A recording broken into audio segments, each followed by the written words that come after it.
Hello. So I'm out on the trail here in Etobicoke, dear viewer. It's beautiful, isn't it? This is my new favorite time of year. Look how gorgeous this stuff is. And I thought I'd try and continue my so-called dissertations with regards to the existence of God.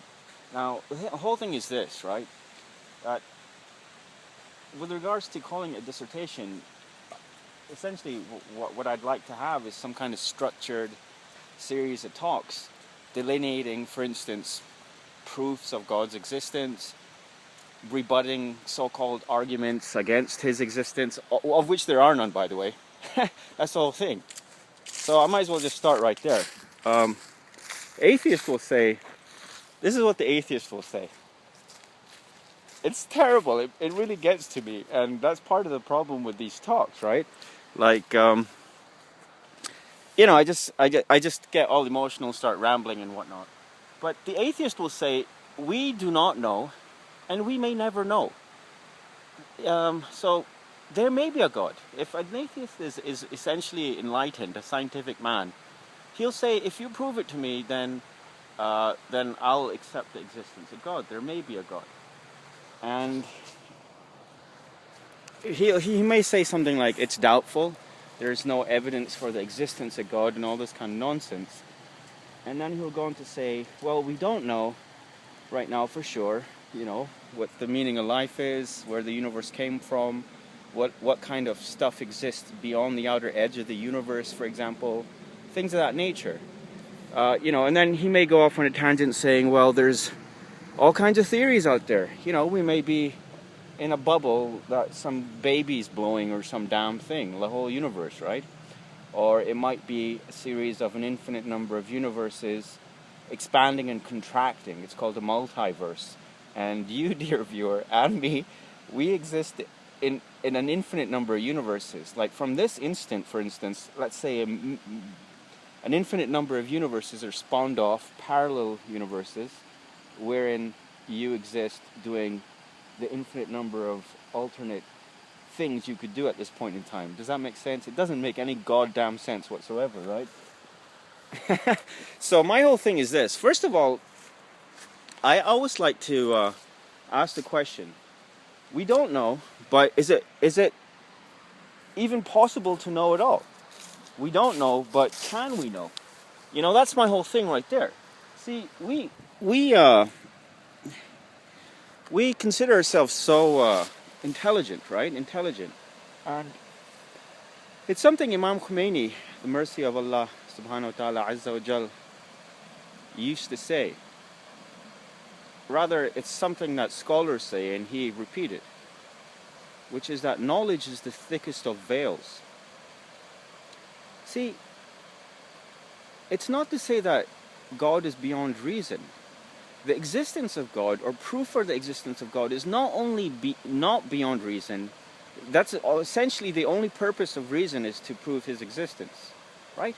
However, essential knowledge of the who and the what and the where and the why and the wherefore and whatnot of God's actual nature is beyond us. Now, just think about it. Think about it. Think about the fact that, for instance, we have an explanation, whereas our detractors, atheists and so forth, don't have an explanation. I'll start with a very basic premise that I've gone into on occasion, which is, it's not even a premise. Essentially it's a line of thinking. It's a line of thinking. I actually applied it on a great atheist friend of mine called Arkady. Hope you're out there somewhere, Arkady. Gagdila! Drog! I love Russians. For some reason, I say things like, mi corazón es colombiano, because my wife's Colombian. My heart is Colombian, pero mi cuerpo es pakistaño. My body is Pakistani. I don't want to stray too far because I've left my phone on the bench over there, right? And I'm going to wander off into the woods. I got to get back, actually, and cook and eat something and then bike or take the bus out to a majlis, which is a gathering commemorating the martyrdom of Imam Husain, peace be upon him, the grandson of Prophet Muhammad, who was killed along with 72 of his friends and family after being kept hungry and thirsty for 3 days. After, after he refused to pay allegiance to the Muslim caliph, the debaucherate, drunken, adulterous, essentially disbelieving Muslim caliph of the time. Like we went off and did what we were supposed to do. We followed the family of Prophet Muhammad. I know that I'm full of shit, right? And I know that the next person is equally the same. And I simply refuse to adhere to any person's so-called objective or rational line of thinking unless it accords with reason, my own reason. And in any case, the Sunni Muslims, after the death of Prophet Muhammad, peace be upon him, and his family, they chose their own leader, caliph. Khalif means behind. Khalifa means the successor of Prophet Muhammad, peace be upon him, and his family. Now the thing is this, that was just a political move. So all of the tribal leaders got together and they basically chose one of their own, and then came out into the streets of Medina with swords and said, if you don't pledge allegiance, you're going to die, essentially. Whereas Prophet Muhammad, peace be upon him, and his family had already nominated Imam Ali, peace be upon him, who was his cousin and his son-in-law, married to his daughter Fatima. The peace and blessings of Allah be upon her. What to say of Imam Ali? Shia means friend or follower, and we're Shiani Ali ibn Abi Talib, the friends or followers of Ali, the son of Abu Talib. Peace and blessings of Allah be upon them both. I know I'm digressing. I got to get back. My whole thing was this. All right, Mr. Atheist. And so Arcady, my friend, I approached him with the question, hey man, it's so stupid. It's so stupid and so obvious. Dear viewer, the very fact of our existence is a miracle. You don't seem to understand. And it's actually not only implausible scientifically. People are like, oh, well, the fact that life's existence is it goes against all odds, the fact that life existing. Imam Ali, peace be upon him, said the same thing. And he talks about a universe of opposites that God's created. Anyhow, has the universe, Arcady, existed forever or not? By the way, if you take up jogging or biking, like you want to stretch your hamstrings, I guess, right? If you ever, funnily enough, like I used to pedicab in Vancouver, which was, we used to call them party cabs. I think you can even go to partycabs.com, and my friend Romy still has his website up. Basically, it's like a kabuki cab. You get on and then you're ridden around town. You make some good money doing that stuff. Like if there's a hockey game, like so basically I pull up in my kabuki cab and a couple of people get in the back, a couple essentially. And you make $20 a ride, 40, 60, 80 bucks a ride, $100. I've been given $100 for a single ride. And albeit it was a 45-minute ride by the moonlight, lake, English Bay, and all this kind of nonsense, stopping off at the lady's place to pick up something, all this kind of rubbish. Like I had a buddy, a Scottish guy, and man, he got like mad, he made mad money. He biked with us for a week, and this was about 10 years ago in Vancouver. And he made mad money. He had this one trip where the couple, wanted to see town or something. He took them around, and he took them to a fountain, and it's just a fountain, right? And it had some money in there, and they're like, I don't know, for some reason he got them, or whatever, he created an environment. I mean, he was a very low-key kind of guy. It goes back to my point of, like, a sales guy doesn't need to be a superstar personality. He was a very low-key kind of guy, but he created this environment that they ended up taking their shoes off and basically, not skinny dipping, but just jumping around in the fountain and throwing in coins or some kind of nonsense, and they gave him like a couple of bills or something. Anyhow, I'm just going on and on and on and rambling, and that's really the whole problem with these so-called dissertations of mine. They're more like diatribes, right? Great Napalm Death album, one of my favorites. So, okay, RKD, has the universe existed forever or not? And there's only two answers to that question. That's the beauty of it. Either it's existed forever or it has not. Now,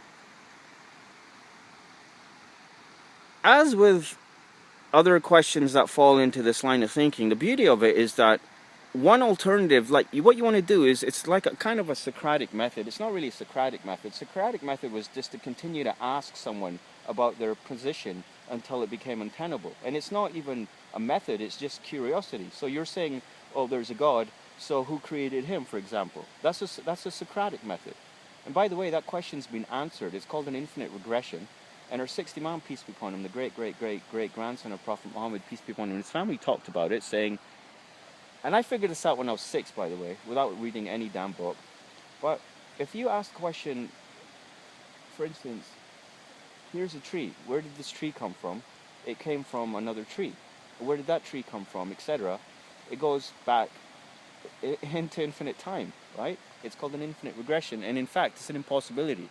So to say the universe has existed forever is an absurdity, right? It's an absurdity. The same thing about one God creating the next forever. There has to be an uncreated creator. It's actually a logical necessity as well as being a scientific impossibility. So if you're an enlightened atheist, you'll say two things. You'll say, there may be a God, however, he has not been proved to me. And the second thing you'll agree is, there has to be an uncaused cause. Wajib al-wujud, we call Allah subhanahu wa ta'ala in Arabic. Wajib means obligatory. As in, my 5 prayers every day are obligatory. Wujud means existent. Being, rather. A necessary being. Allah is a necessary being. Don't you understand? There had to be something that was always there. Okay, let's just sidetrack and go back to our line of thinking. So, all right. So, RKD, my man. Hey, Sain, how's it going? Kak dila drug. Narmanla. Atlishna. RKD has the universe existed forever, and he actually had to think about it because he hadn't thought about it. And I'm like, listen, man. When he had thought about it, he's like, I don't know, I haven't thought about it. I'm like, listen, man. And he agreed with me. I'm glad to say. He was an enlightened atheist. I'm still working on him. I've lost touch with him. I'm still in touch with Denis Mikhailov, though. We have this conversation going on my blog. I actually owe him a response. He's one of the most intelligent people I've ever met, and one of the few people I've called more intelligent than me. So I'm coming up on 50 minutes. I'm going to wrap this up. I don't know if I've gotten anywhere. I hope I've interested and excited you in South Etobicoke at least. Toronto is a bomb. This is like one of literally hundreds or thousands of places like this dotted around the city. It's a treasure trove of places like this. Toronto, nature-wise. Like, we lived in Seattle, and there's way more water and park and all this kind of stuff out here. So, okay, to say the universe has existed forever is the same as believing in God. How is that? The universe has existed forever, which is logically impossible. God has existed forever, right? The universe is the source of everything. The fact that it's existed forever means that it's inexplicable, right? So we don't want to go down that path. The whole thing is absurd. The universe cannot have existed together forever. So therefore, at one point it came into being, or let's say was created, because it was caused by something. The whole of science is cause and effect, and there once again had to be a primary cause, an uncaused cause. You know, a simple question I'm going to ask is, where did the laws of the universe come from? So the 60 Imam, peace be upon him, oh my God, 14 minutes and 22 seconds. YouTube cuts me off at 15 minutes sometimes, and I don't want to go on forever. I just want to keep these things short. Yeah, 15 minutes short. So, very quickly, 60 Imam asked, peace be upon him and his family, or rather, we say peace be upon him to our imams. Oh my God, I'm out of time. I'm going to have to come back to it, but let's just leave it at that. Uncaused cause, and over and out for now. I got to run back and get going, and thanks for listening. 55, 56, 57, 58, 59, and stop.